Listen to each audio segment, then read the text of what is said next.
What was the most significant thing you learned about Donald Trump watching that interview? You know, Dr. Phil, I thought you were able to bring out a personal side of him that I haven't seen before. And you had to work at it. I mean, he really has he's very strong. And he knows who he is. And he doesn't really care if other people don't like that or disagree with him.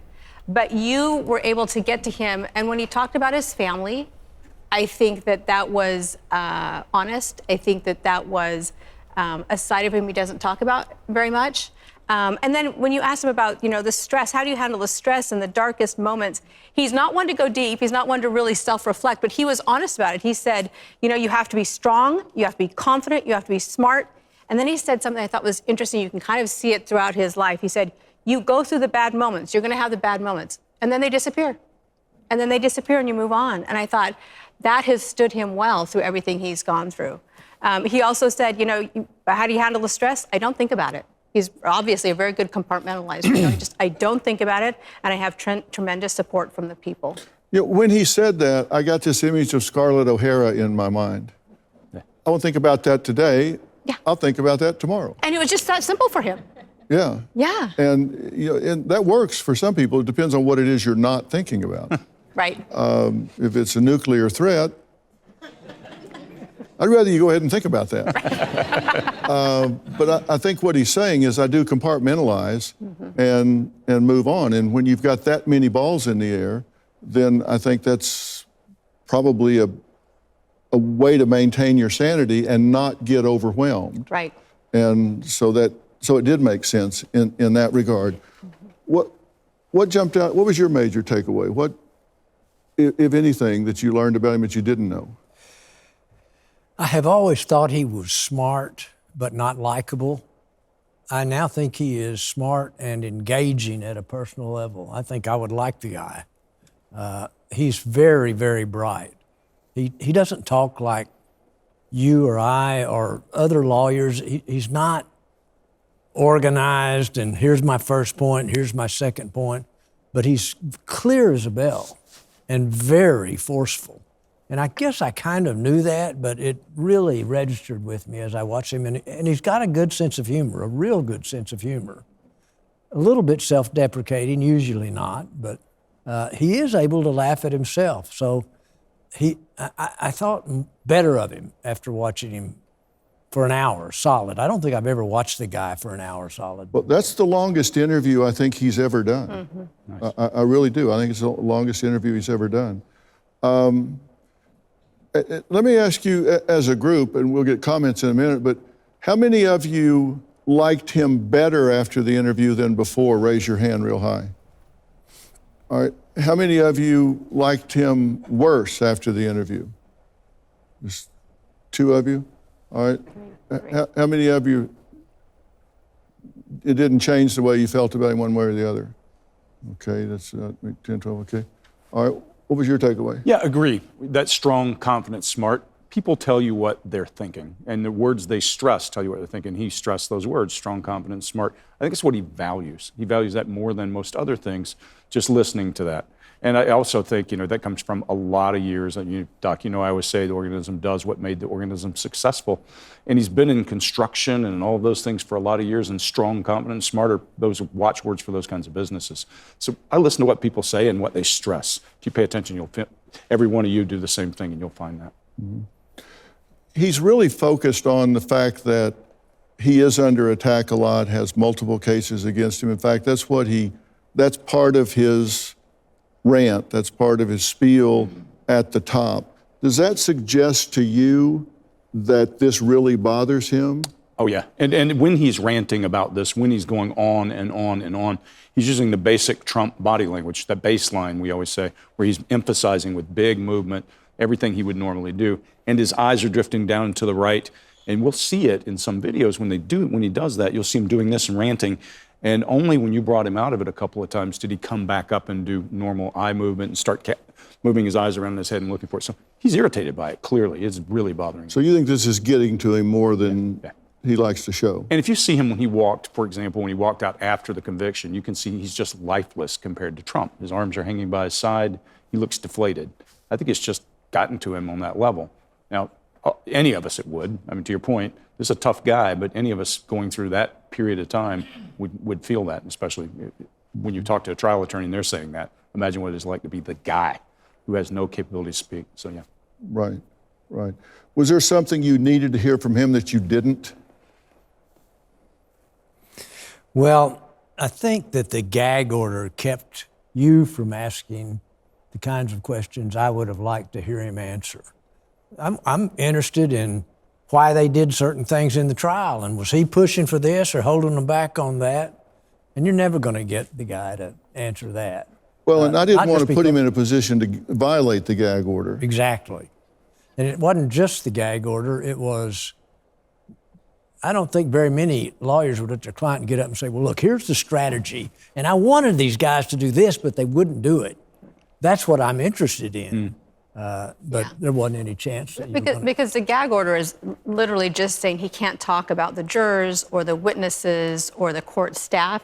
He, as far as the gag order is concerned, he can talk about the case. He can talk about his campaign. So that doesn't limit. But I'm sure his counsel is saying, do not go there. This is under appeal. We don't need you talking about it. So. Yeah, there were lawyers in the room. Yeah, that makes sense. Just off camera.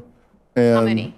A lot. Just curious. Well, I don't know who all was lawyer and who weren't, but I think the ones that were holding their breath for a couple of hours and turning blue and kept going like this, I think those were lawyers. Yeah. Over there, and they, clearly he's got a sentencing hearing coming up on July 11th, and I think there's a real issue here that he's not going to show remorse. That's right. And he's going to go into this hearing with 10 contempt citations having been issued by this judge.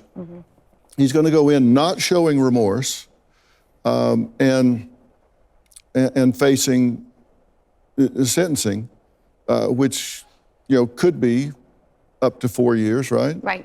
Highly unlikely. Very. But I think their concern is not just the gag order, but really complicating the situation further than what it already is. And I think they're saying, look, you don't have to rub salt in the wounds anymore, but and he would just kind of go off in that direction, and it really bothered them. Yeah.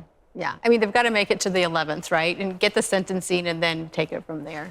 And I agree with you, that issue about him not showing remorse is an interesting issue in the justice system, right? When it gets to sentencing, they want the person to show remorse, saying, hey, I'm sorry. And it's very clear he's not going to do that. He's never going to do that.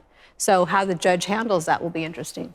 Yeah, I asked him if his family tolerated him doing this, or they wanted him to do this. And I thought it was very interesting that for the first time ever, I heard him talk about Barron and Melania and the fact that it was really taking a toll on them. And he said they don't talk about it a lot because they don't want to hurt me. Yeah. They think it would put pressure on me or hurt me if they talked about it hurting them. And so I really wondered if everybody's walking around kind of in a silo instead of really sitting down and talking about, hey, we're in this together, for fear of talking to each other about it. Yeah, it was interesting. You asked two questions about his family. One was, do they tolerate it or they want you to? And is this taking a toll on them? Is the toll being taken on them not worth it?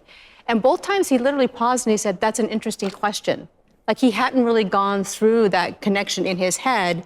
And I think it might be because the family sort of, they do separate it out. They don't want to bother him with their concerns. And so he was like, oh, that's interesting. Let me think about it, Yeah, it's odd that he wouldn't have thought about that. Do you have a clip you wanted to show us? Sure. The next one up, we can pull. All right. What are you showing us? This next one, I think, is where he's going to show some contempt and some sarcasm when he's talking about Biden. Yeah. Okay, let's take a look. What are we looking at? Yeah, if you'll watch By him the when way, he starts Biden talking. was totally exonerated. Now, I'm not sure I want that kind of an exoneration. They basically said he's incompetent to stand trial, but he could be president. what do we So he's animated. You see he's doing all of this because it's about he's not Biden. sharp enough And then to you know notice when we he'll got to know do this this guy, thing in know the side that. of his face where he does a He's sarcastic incompetent. smile, and then a Basically, half they're smile saying rises. When half He your can't face stand rises, trial that's absolute contempt. due to incompetence, So we'll see him have but contempt he for can run for Biden or the president. situation What's he's in as a going on? result. Just pay attention. What are we missing here? Yeah, it makes everybody uncomfortable about it. Okay, and that's important because this is a unilateral expression. Yes. And this is the only emotion that is unilateral on the face. Explain That's right. that. Yeah, so when we say unilateral, what we mean is one side of your face. When you smile, both sides of your face rise. They may be a little different, but when one side goes up, if somebody looks at you and does that, that's not positive, right? So that's the only one of the 7 universal emotions that we see that people actually have a unilateral side. And it is readable in every culture in the world. So it's just there. It's a muscle. Think Dick Cheney. Yeah, for sure. Good call. He was the best example of that, right? Yeah, for sure. And occasionally you'll see it when you're on one of these crime shows and somebody's trying to lie. One of your hosts is really good at shooting that shot over there and telling somebody, I don't believe you. It's really a powerful tool. Yeah, okay. All right, and what's on the next clip? Yeah, this last clip is simply his contact with you when you start to really pressure him and ask him questions about whether he's going to take revenge. Let's watch that one. You can say, no, I think it ends here. It ends with me. I think you'll be proud of the job we do.